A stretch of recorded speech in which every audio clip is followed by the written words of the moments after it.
اللہ ہمارے ساتھ کیسے بات کرتا ہے؟ کس سے؟ نافرمانوں سے۔ جس آدمی کے پاس پاور ہے اور اس کے نیچے کچھ لوگ ہیں، جب اسے اپنے لوگوں میں کمی نظر آئے گی اور غلط کام کرتا دیکھیں گے، وہ ضرور روڈ ہو جائیں گے۔ 100 باری سمجھایا، پھر ہمیں کرن بہ جاندے ہو، شرم کرو، کچھ مفتی روٹیاں کھاندے ہو، مفتی تنخواہ لیندے ہو۔ یہ پوری دنیا میں یہی ہو رہا ہے۔ تھوڑے سے میں نے پنجابی لہجہ اختیار کر لیا، یہاں تھوڑا سا انگریزی میں مہذب طریقے سے ڈانٹ ڈپٹ ہو جاتی ہوگی، لیکن یہ نیچر ہے۔ میں قربان جاؤں، یہ سارا قرآن بھرا پڑا ہے، صرف ایک آیت آپ کو بتاتا ہوں۔ کیا اس کے بعد حق بنتا ہے کہ ہم اس کی نافرمانی کریں؟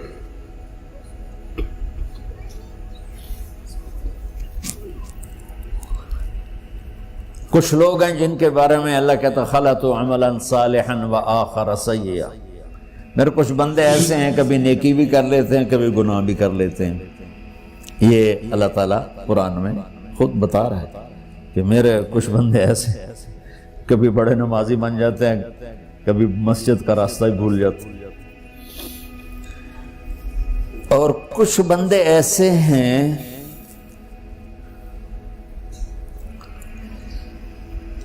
جنہوں نے جب سے آنکھ کھولی ہے اس دن سے لے کر آج تک ایک کام اللہ کو راضی کرنے والا نہیں کیا۔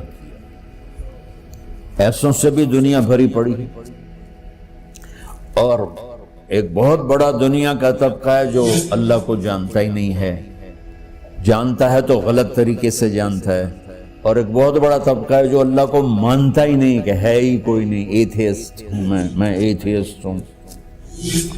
تو میرے بھائیو، میں اللہ کی قسم کھا کے کہہ رہا ہوں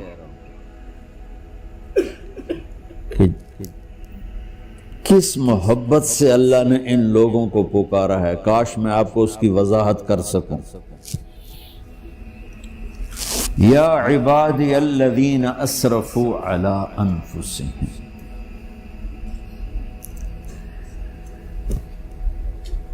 مجھے اپنے بیٹے پر بھی غصہ آتا ہے تو میں کہتا نکل جا، تو میری اولاد ہی نہیں ہے۔ میں دین سیکھنے جانا چاہتا تھا، میرے والد رحمۃ اللہ علیہ مجھے ڈاکٹر بنانا چاہتے تھے، میں اس سے بہتر راستہ اختیار کر رہا تھا، لیکن میرے باپ کی مرضی نہیں تھی، تو انہوں نے مجھے فرمایا جی تو مولوی بننا ہے تو میرے گھر ہی چوں نکل جا۔ میرے کانوں میں وہ الفاظ آج بھی گونج رہے ہیں۔ وہ میرے خالق نہیں تھے، میرے والد تھے، خالق تو میرا اللہ ہے، اور میں اللہ کی فرما برداری کا ایک کام نہیں کرتا ہوں، اللہ کی فرما برداری کا ایک کام نہیں کرتی مرد عورت، ٹھیک؟ تو اللہ کو غصہ اس حساب سے آنا چاہیے کہ بدبخت ہو، بے غیرت ہو، شرم نہیں آتی تنوں ڈوب کے مر جاؤ۔ میں قربان جاؤں، اللہ کہتا ہے یا عبادی، او میرے بندو۔ یہ پتہ کن کو کہہ رہا ہے؟ جو تبلیغ کرتے ہیں، جو علم پڑھتے ہیں، جو یہ بچے کی طرح مصلی پہ نماز پڑھاتے ہیں، جو میری طرح ممبر پہ بیٹھ کے دین بیان کرتے ہیں، جو راتوں کو اٹھ کے تہجد پڑھتے ہیں۔ میرے بندو،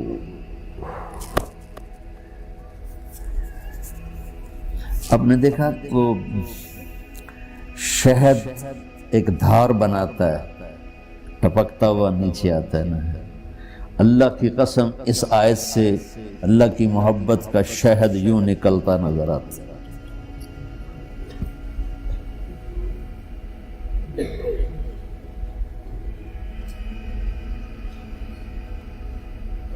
یا عبادی، اللہ کو کہنا تھا اوے نافرمانو، کہنا یہ چاہیے تھا جو آگے لفظ میں بتاؤں گا نا، پھر آپ کو خود بخود میری بات واضح ہو جائے گی۔ اوے نافرمانو، بے غیرتو، میرا اللہ کہہ رہا ہے یا عبادی، میرے بندے، یا عبادی، یہ بھی ایک لہجہ ہے نا، یا عبادی۔ او بھائی گل سنو، ایک لہجہ بھائی، سب حضرات توجہ فرمائیں، کتنا فرق پڑ گیا ہے۔ پہلے لہجے میں بدتمیزی تھی، دوسرے لہجے میں آپ سب کا احترام تھا۔ میرا رب تو بے نیاز ہے، اس سے ہماری کیا ضرورت ہے، سارے آسمان سجدے سے بھرے پڑے ہیں، فرشتے مکدے ہی نہیں۔ پھر وہ ہمیں یا ایھا الناس نہیں کہتا، اوے لوگو، یا ایھا الناس، اوے لوگو، یا عبادی، او میرے بندو، میرے یا عبادی سے یوں لگتا ہے جیسے اللہ آگے بڑے رابعہ بصری جیسی عورتیں اور جنید بغدادی جیسے مردوں سے اللہ بات کرنے لگا ہے۔ 3 لفظ ہیں، اسرفوا علی انفسہم، وہ بندے جنہوں نے جب سے آنکھ کھولی ہے ایک دفعہ بھی مجھے خوش کرنے کا کام نہیں کیا، آ جاؤ تم بھی میرے ہی ہو۔ سبحان اللہ نے ایسے باہیں پھیلا دی اپنی رحمت کی۔ یا عباد، تقوی والے نہیں کہا،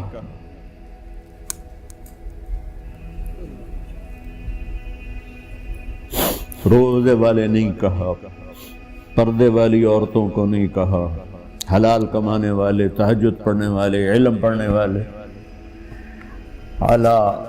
اعلیٰ کا مطلب یہاں بہت طاقتور ہے، عربی کے حرفوں کا بھی مطلب ہوتا ہے۔ اعلیٰ کا یہاں مطلب ہے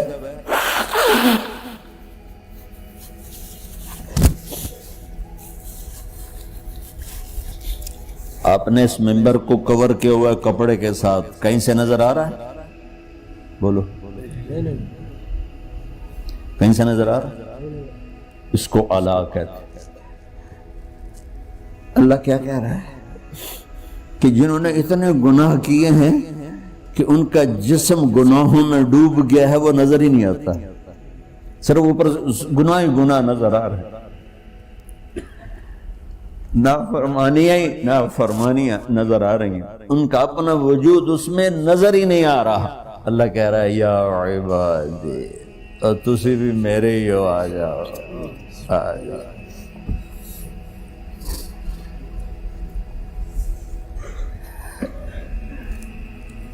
بتاؤ ایسے مہربان رب سے بغاوت کرنا ہے کوئی غیرت کی بات؟ چند روزہ زندگی کے پیچھے، چند ٹکوں کے پیچھے، چند پیسوں کے پیچھے، یا عبادی یا عبادی،